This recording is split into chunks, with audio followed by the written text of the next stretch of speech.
दोस्तों, reporter dictation channel पर आपका स्वागत है। आज मैं फिर से लेकर आया हूँ संसद में दिया गया भाषण प्रधानमंत्री जी का और अन्य सदस्यों का। कुछ ही सेकंड में स्टार्ट होने वाला है। लिखिए।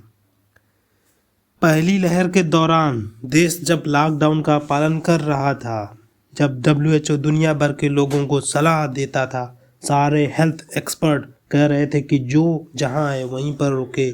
सारी दुनिया में ये संदेश दिया जाता था क्योंकि मनुष्य जहाँ जाएगा, अगर वह कोरोना से संक्रमित है तो कोरोना साथ ले जाएगा। तब कांग्रेस के लोगों ने क्या किया? मुंबई के रेलवे स्टेशन पर खड़े रह करके मुंबई छोड़कर जाने के लिए प्रोत्साहित करने के लिए मुंबई में श्रमिकों को मुफ्त में टिकट दिया गया। लोगों को प्रेरित किया गया कि जाओ महाराष्ट्र में, हमारे ऊपर जो बोझ है वह जरा कम हो। जाओ, तुम उत्तर प्रदेश के हो, तुम बिहार के हो, जाओ वहाँ कोरोना फैलाओ। आपने यह बहुत बड़ा पाप किया, वहाँ अफरा तफरी का माहौल खड़ा कर दिया। आपने हमारे श्रमिक भाइयों को अनेक परेशानियों में धकेल दिया। उस समय दिल्ली में ऐसी सरकार थी जो अभी भी है। उस सरकार ने जीप पर माइक बांध करके दिल्ली की झुग्गी झोपड़ियों में गाड़ी घुमाकर कहा कि संकट बड़ा है, गांव जाओ, घर जाओ, और दिल्ली से जाने के लिए बसें दी। आधे रास्ते में छोड़ दिया और श्रमिकों के लिए अनेक मुसीबतें पैदा की।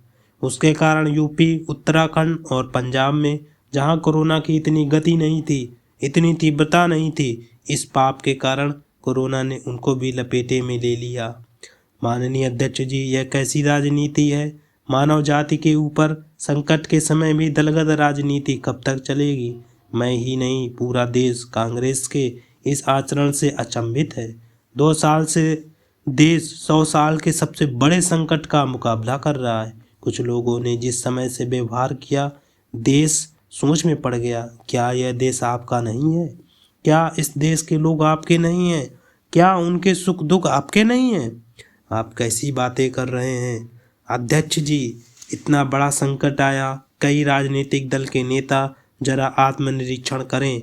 इतने राजनीतिक दल के नेता जो जनता के माने हुए नेता अपने आप को मानते हैं, उन्होंने लोगों से रिक्वेस्ट की कि कोरोना एक ऐसा संकट है, वैश्विक महामारी है, आप मास्क पहनो, हाथ धोते रहो, 2 गज की दूरी रखो। कितने नेता हैं? अगर इसे बार बार देश की जनता को कहते तो उससे बीजेपी की सरकार को क्या फ़ायदा होने वाला था? मोदी को क्या फ़ायदा होने वाला था? लेकिन इतने बड़े संकट में भी इतना सा पवित्र काम करने से आप चूक गए। माननीय अध्यक्ष जी, कुछ लोग हैं, उनको यह इंतज़ार था कि कोरोना वायरस मोदी की छवि को चपेटे में ले लेगा। बहुत इंतज़ार किया और कोरोना ने भी आपके धैर्य की बड़ी कसौटी की है। आए दिन आप लोग औरों को नीचा दिखाने के लिए महात्मा गांधी का नाम लेते हैं। महात्मा गांधी की स्वदेशी की बात को बार बार दोहराने से आपको कौन रोक रहा है? अगर मोदी कहता है लोकल फॉर वोकल, मोदी ने कहा इसलिए शब्दों को छोड़ दो, लेकिन क्या आप नहीं चाहते हैं कि देश आत्मनिर्भर बने? जिस महात्मा गांधी के आदर्शों की बात करते हैं, तब भारत में इस अभियान को ताकत देने या जुड़ने में क्या जाता था? आप नेतृत्व लीजिए, महात्मा गांधी जी के स्वदेश के निर्णय को आगे बढ़ाइए, देश का भला होगा। और हो सकता है, क्या आप महात्मा गांधी के सपनों को सच होते नहीं देखना चाहते हैं? आज पूरी दुनिया में योग ने कोरोना के समय में एक प्रकार से जगह बना ली। दुनिया भर में कौन हिंदुस्तानी होगा जिसको योग के लिए गर्व ना हो? आपने उसका भी मजाक उड़ाया, उसका भी विरोध किया।